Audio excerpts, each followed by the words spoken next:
On July 26, due to Typhoon Doksuri, many areas in eastern Guangdong experienced continuous rainfall. In the areas with the heaviest rainfall, the 24-hour total reached up to 359 millimeters, with several places exceeding 310 millimeters.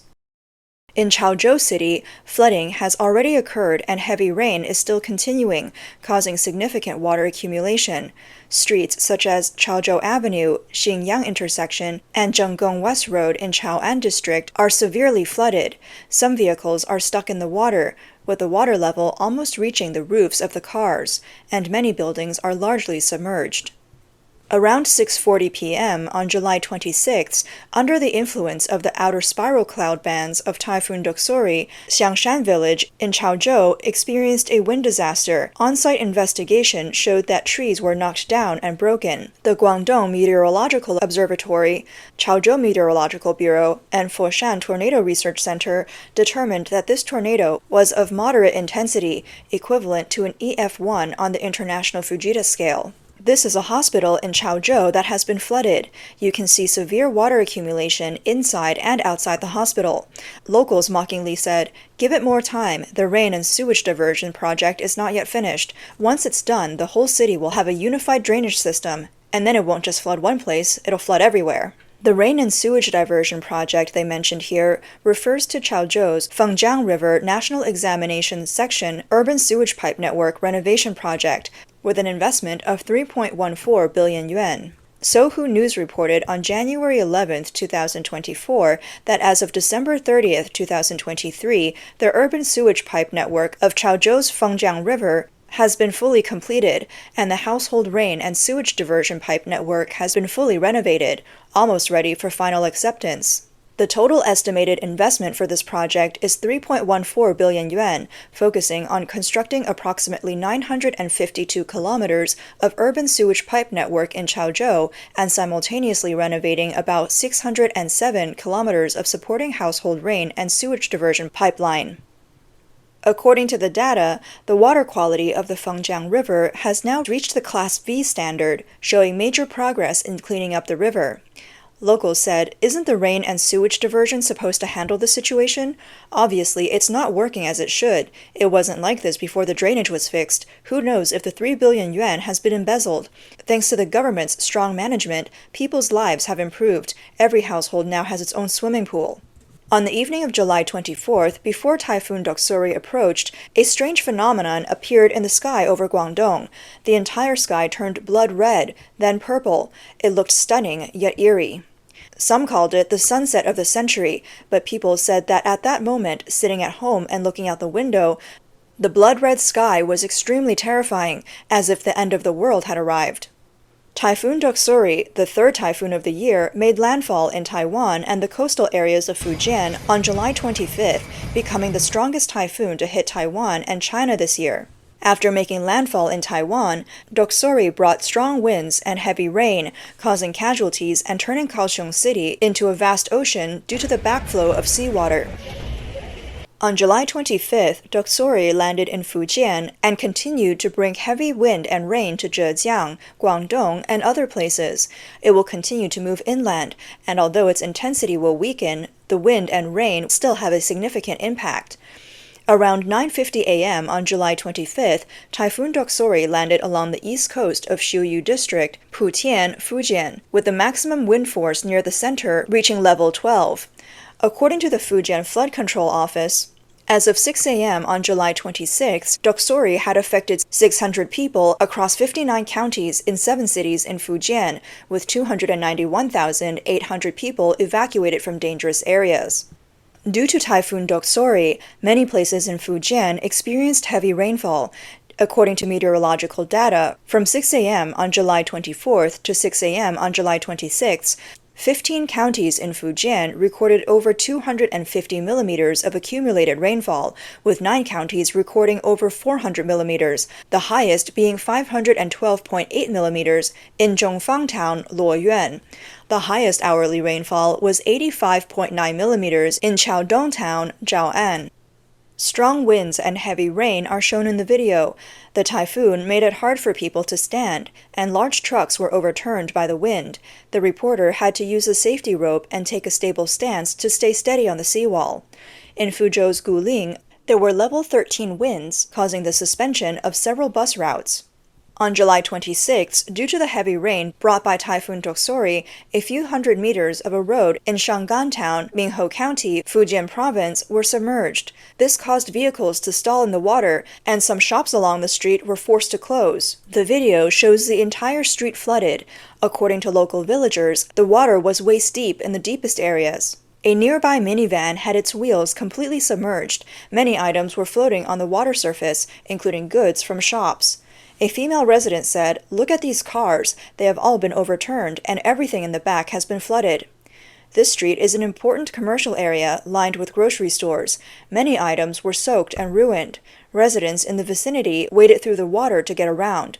In Fuding, Ningde City, Fujian Province, the water level of Tongshan Creek rose rapidly. The floodwater nearly submerged the basketball hoops on 2 playgrounds. People joked online, "Is CATL's battery okay?" CATL, a major manufacturer of electric vehicle batteries in China, has its headquarters in Ningde City. Due to the typhoon, areas like Chenzhou and southern Hunan province experienced extreme rainfall. On July 27th, the Zixing municipal government in Hunan issued an emergency notice stating that the peak flooding of the Dongjiang Reservoir exceeded a once-in-a-century level, with the highest flood level expected to reach nearly 286 meters. The Dongjiang Reservoir began releasing floodwater from 11 a.m. on July 27th, causing multiple areas to be submerged. On the morning of July 25th at 5 a.m., a field observation team from the Shanghai Typhoon Institute of the China Meteorological Administration launched a weather balloon at the Pingtai observation point in Fujian. The young team members struggled against the strong wind to inflate the balloon, which made eerie noises. Once the balloon was released, it quickly flew into the sky. People joked online, "Where's the sensor? Did they forget to attach it?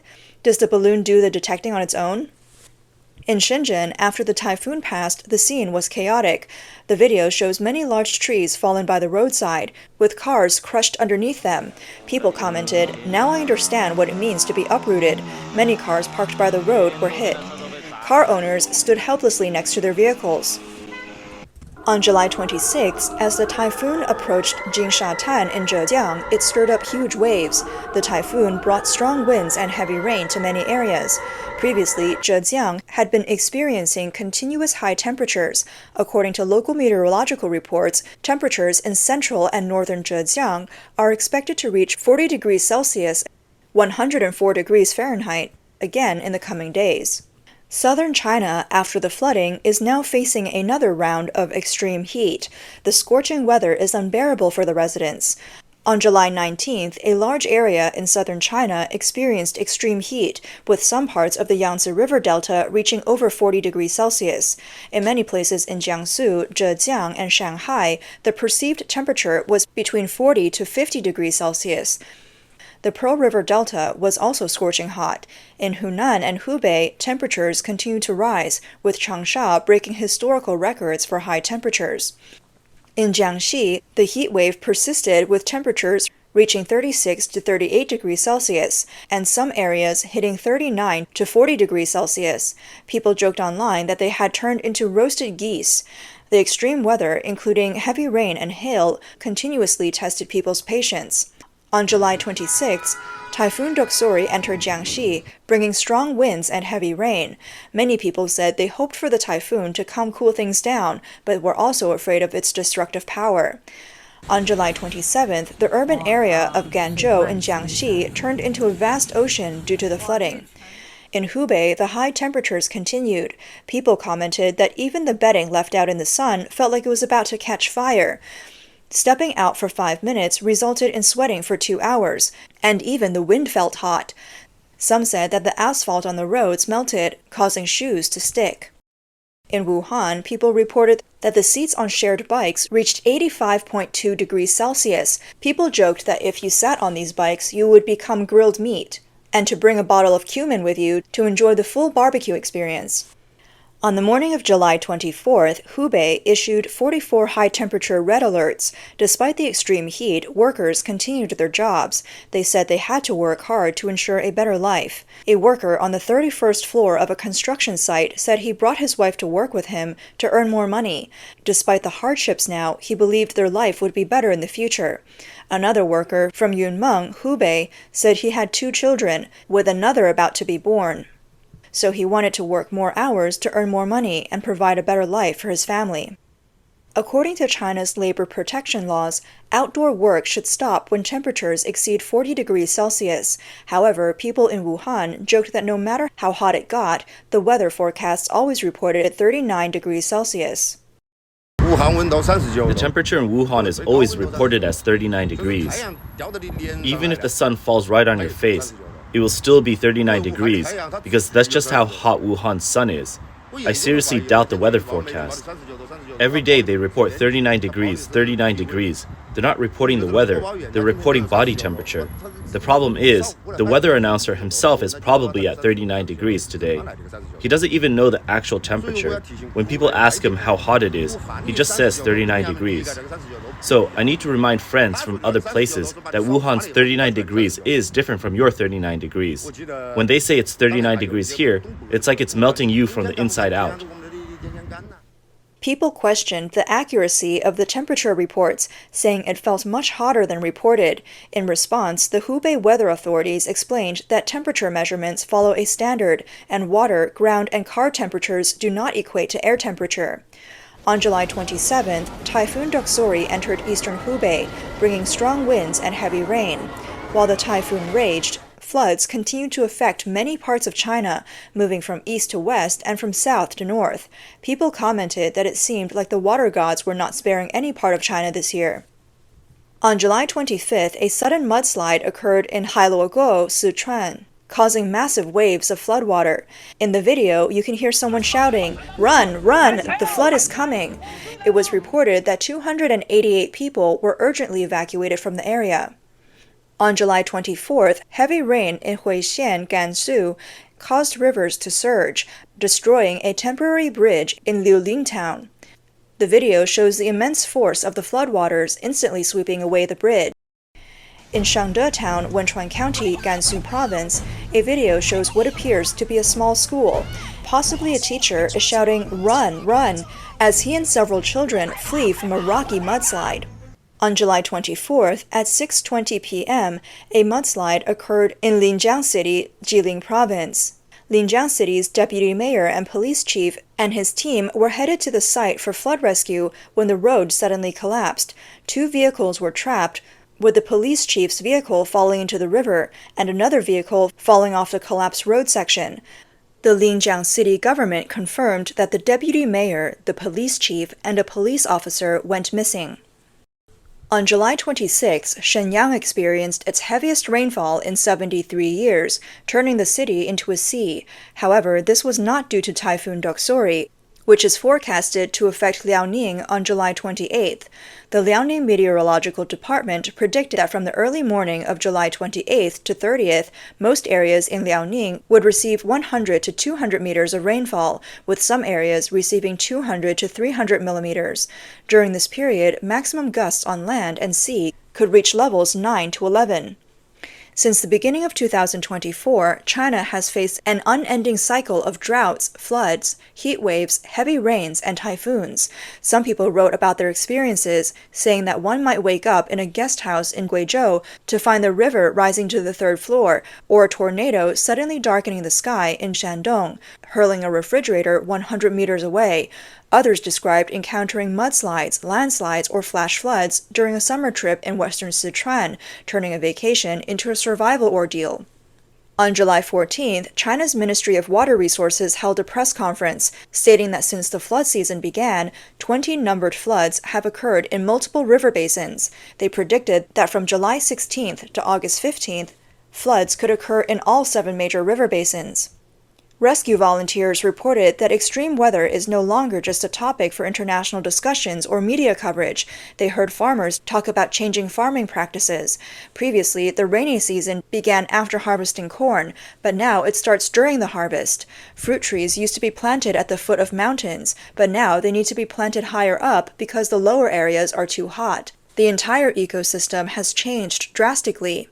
For decades, the Chinese Communist Party's ideology of man-conquering nature has led to severe environmental degradation.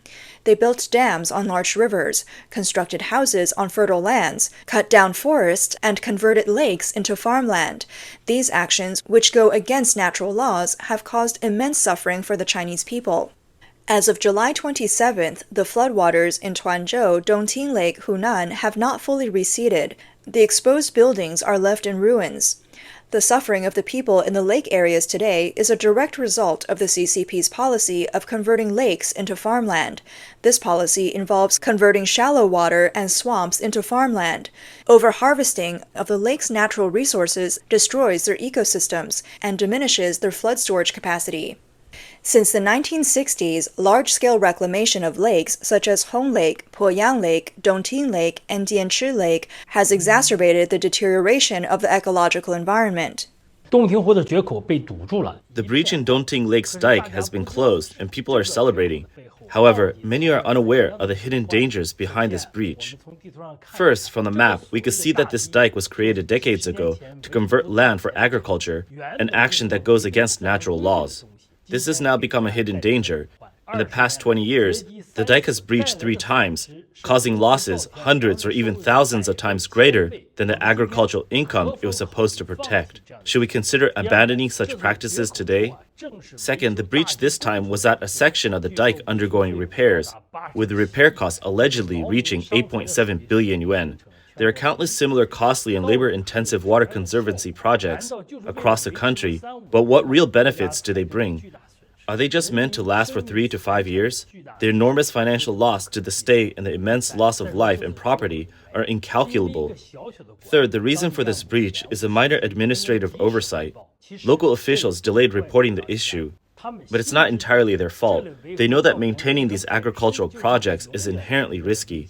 Floods and rain inevitably cause piping issues, but piping does not necessarily lead to dike breaches, and it's impossible to prevent everything. Respecting natural laws, reducing authoritarian decisions, and restoring the natural environment of Dongting Lake is our way of survival. Frequent disasters have left countless families devastated. In the rescue and charity circles, another change is quietly occurring. Under the continuous and even increasing number of disasters, the connections between people are becoming strained and loose. More precisely, the attention, manpower, and financial support for disaster relief are increasingly insufficient. Some netizens commented that frequent disasters have desensitized people to suffering. The frequent disasters have also raised concerns about a food crisis. On July 4th, China's Meteorological Department warned that the prolonged heat wave predicted for July in eastern, central, and southern China could damage rice and cotton production. The extreme weather in China will continue to threaten food production. The China Meteorological Administration said that most of China will experience relatively high temperatures in the coming months, suggesting that China will face high-temperature heat waves for 2 consecutive summers, increasing the risk of reduced yields for crops such as cotton, early rice, and late rice. Reuters reported that due to climate change, China is facing hotter and longer heat waves, as well as more frequent and unpredictable heavy rains. Record high temperatures in June have severely affected key grain-producing provinces in the northwest and east, forcing farmers to delay corn planting. Meanwhile, soybean and rice planting in other areas has been submerged by heavy rain. However, data released by China's National Bureau of Statistics on July 12th showed that the total summer grain output for 2024 was 149.8 million tons, an increase of 3.6 million tons, or 2.5% from the previous year. Wheat production was 138.2 million tons, an increase of 3.6 million tons, or 2.7% from the previous year. Given the Chinese government's history of fabricating data, these figures have been met with skepticism by netizens. The Chinese people are increasingly worried about the uncertainties and disasters that the future may hold.